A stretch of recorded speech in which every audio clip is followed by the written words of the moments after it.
Des bus 100% électriques de dernière génération sont désormais à la disposition des Sénégalais.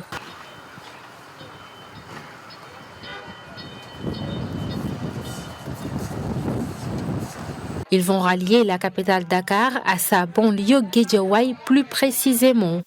La desserte devient ainsi plus rapide et plus sécurisée.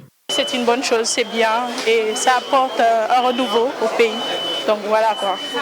Ça apporte un renouveau au pays.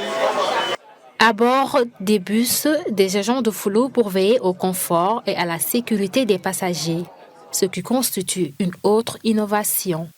Le rôle, je veux dire, c'est d'aider, d'orienter, de guider, d'accompagner, d'informer le flux voyageur en cas de besoin à la montée et à la descente des bus au niveau des stations et de participer à la sûreté du trafic.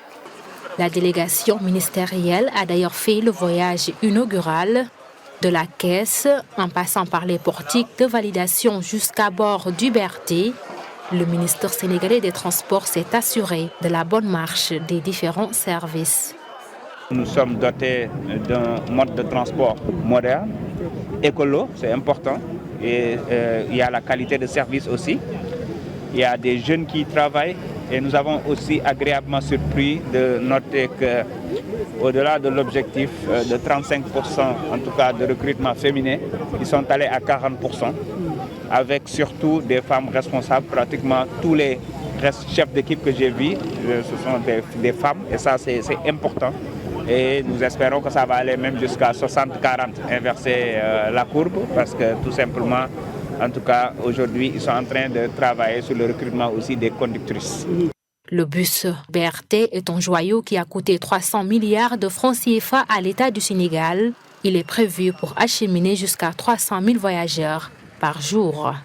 Il s'agit ici de développer un nouvel état d'esprit de QHSE, c'est-à-dire miser sur la qualité, sur l'hygiène, sur la sécurité et sur l'environnement. Sunu BRT a déjà misé sur ça, parce que c'est des bus électriques, parce que c'est des voies, en tout cas bien dégagées, donc il y a la sécurité, il y a la modernité, et nous espérons que les usagers vont s'approprier de ces bus-là, en se disant que sunu momel là. L'autre chose, là où je vais terminer, c'est important.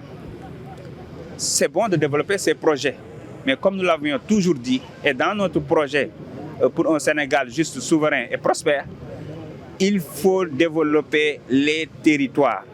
Ce nouveau mode de transport a pour objectif d'apporter une solution durable à la congestion routière dans la capitale sénégalaise.